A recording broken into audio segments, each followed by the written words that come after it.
was actually writing up an Instagram post and I wanted to film it to get your feedback here on YouTube as well. It's just 12 skincare things that still puzzle me and don't really make sense to me personally.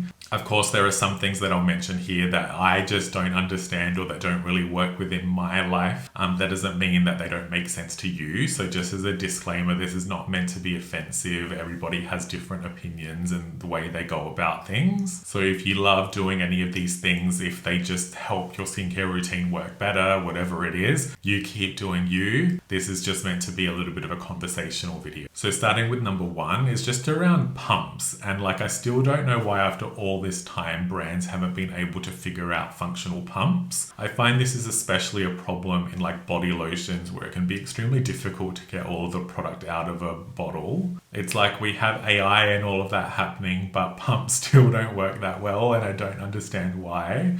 It seems like with smaller, like 30, 50 ml bottles, a lot of brands are using airless pumps and that pump mechanism works really well.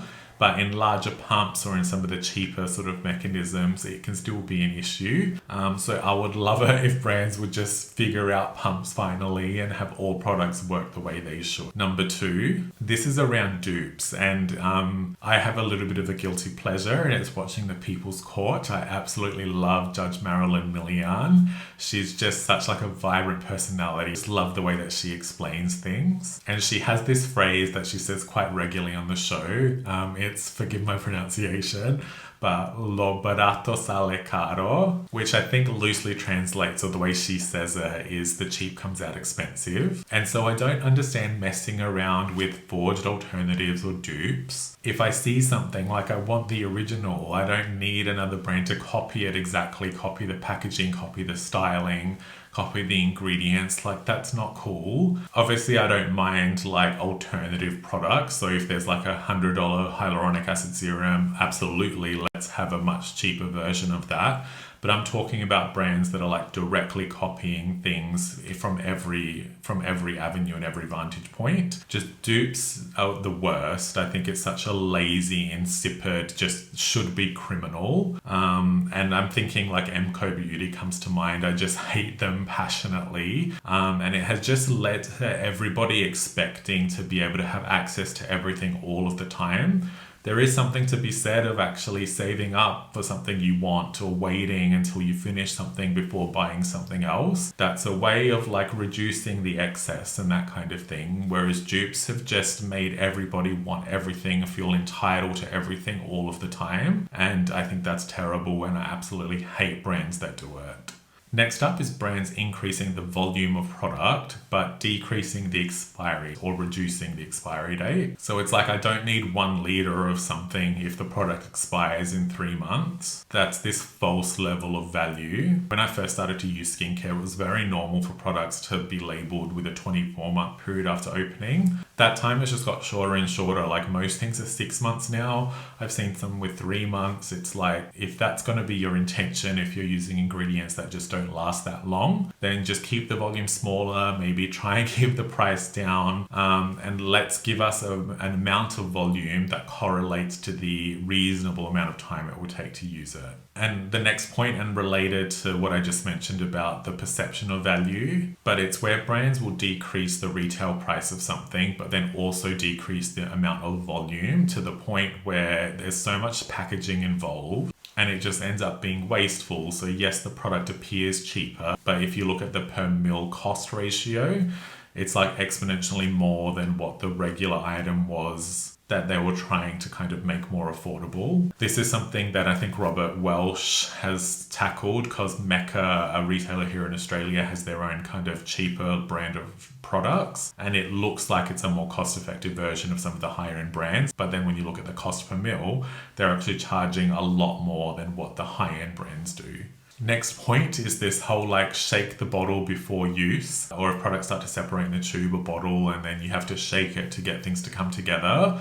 Like, no, that's a failure of stability. That means brands are rushing releases. Consumers and people should not need to shake their skincare products. That stuff should be pre-mixed. It should be ready to go with no risk of separation until after the point of expiry. The only exception to this if it's like an intentionally designed bi-phase product, but products that in themselves just start to separate over an unreasonably short time, that's just lazy manufacturing. Next one is disposable face towels. What happened to just regular face towels?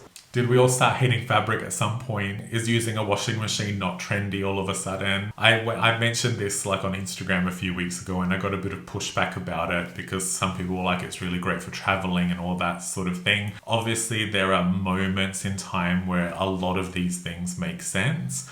But I think as a general rule of thumb, a lot of the marketing behind these disposable towels is to do with acne and bacteria, but acne is simply not caused by regular towels. So it's just such a goofy avenue to explore. And we're supposed to be in this reducing waste, reducing single-use things, but brands are coming out with more and more and more of them, and people still love them as much as ever. Next point, and this is maybe an unpopular opinion, but I don't understand this obsession with skin needling or like needling anything and everything, whether it's actually at-home microneedling or even the VT Riedel shot. Actually pricking your skin and putting like holes and channels in there is just, I don't understand why. Skincare itself is supposed to stay on top. I just don't feel like we have anywhere near enough toxicological information on what is happening to the skincare ingredients when they're being introduced in skin that is essentially damaged. One of the main principles of a cosmetic product is that they should not be applied to damaged skin.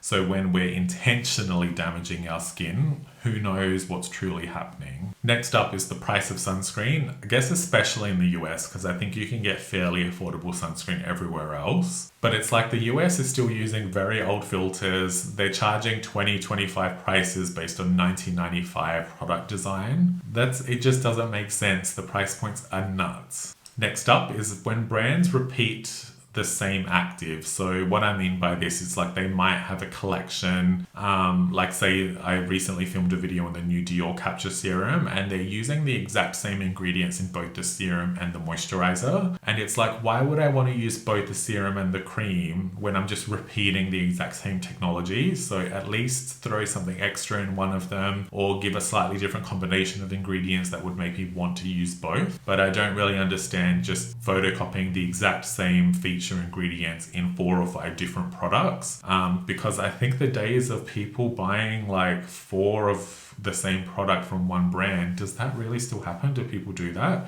Maybe they do, I don't know. But in terms of the skincare community that I see, there's a lot more mix and matching going on. So, but I would love to be encouraged to buy more than one thing from your collection if you gave me a reason to. Next up is retailers still promoting free from lists. And really I'm thinking like Sephora with their Clean at Sephora are absolute garbage. They're just playing themselves, playing their own brands that they stock, harming the industry overall by encouraging the use of ingredients that have less track record than the previous ingredients, and just fear-mongering things for absolutely no reason. This, by extension, has also fed into a lot of ingredient suppliers, so a lot of the behind-the-scenes work. And that is especially frustrating because ingredient suppliers are supposed to be science-led, but they are also becoming just little sheep of their own marketing department, so everybody is embracing these free-from claims, and it helps nobody. Not only has it made ingredients and products more expensive, which is maybe why they're doing it, but we're just like losing efficacy and having to replace things that cost more with things that used to work better for less, that used to cost less. So it's just extremely frustrating. And the fact that all of this is 100% just business orientated is really shameful. I think there's a way to make money, to operate a business with with some level of sincerity. Like, I'm all for brands making profits and all that sort of stuff, but at some point it's just make a profit because you make a good product, not because you need to lie about the stuff you're putting in there. Second to last is slow international shipping. And this is I mean international expansion. So a lot of the brands that are maybe US only, for example, and it does mainly happen with US brands. A lot of international brands, especially through Asia and the EU, pretty much they all ship overseas or internationally by default. For some reason, it's really challenging for US brands to be able to do this and overcome this. They used to be barred by some regulatory difference, but recently regulations changed and there's been a new Cosmetics Act called MOCRA. It's still not exactly the same as the requirements in the EU and UK, for example, but the regulations are getting pretty close. So now that barrier to entry is really like, it's not there as much. Just don't understand why US brands especially find it so challenging to look at things from a global perspective. Yeah, so that's just a shame really, because I'm sure we'd all love to use all of the things instead of being blocked based on some like old school thinking, I think anyway. Now, of course, there are some brands that are truly indie, very, very small, that just don't have the capability or funding to be able to ship globally. Ultimately, there are certain tests required and you need to have a lot more substantiation for certain claims and that kind of thing to be able to sell globally. So for small direct-to-consumer brands, I understand why they wouldn't or couldn't. I'm really talking about brands that already appear in retail, like in Sephora and so on, that still don't ship internationally.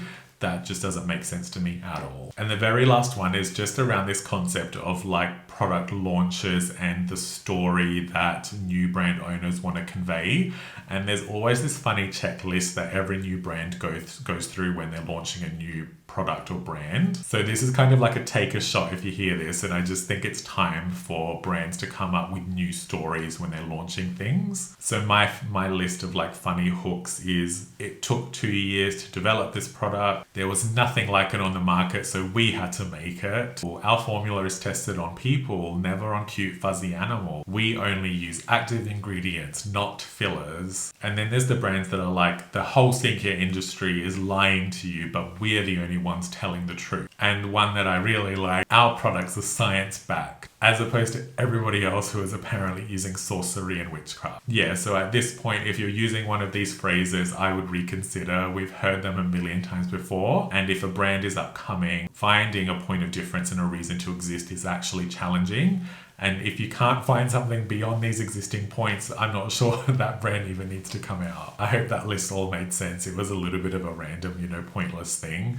I think this type of content probably works better on Instagram than it comes across on YouTube. But you'll have to let me know in the comments anyway. Thank you for watching. Please don't forget to like and subscribe, and I'll see you in the next video.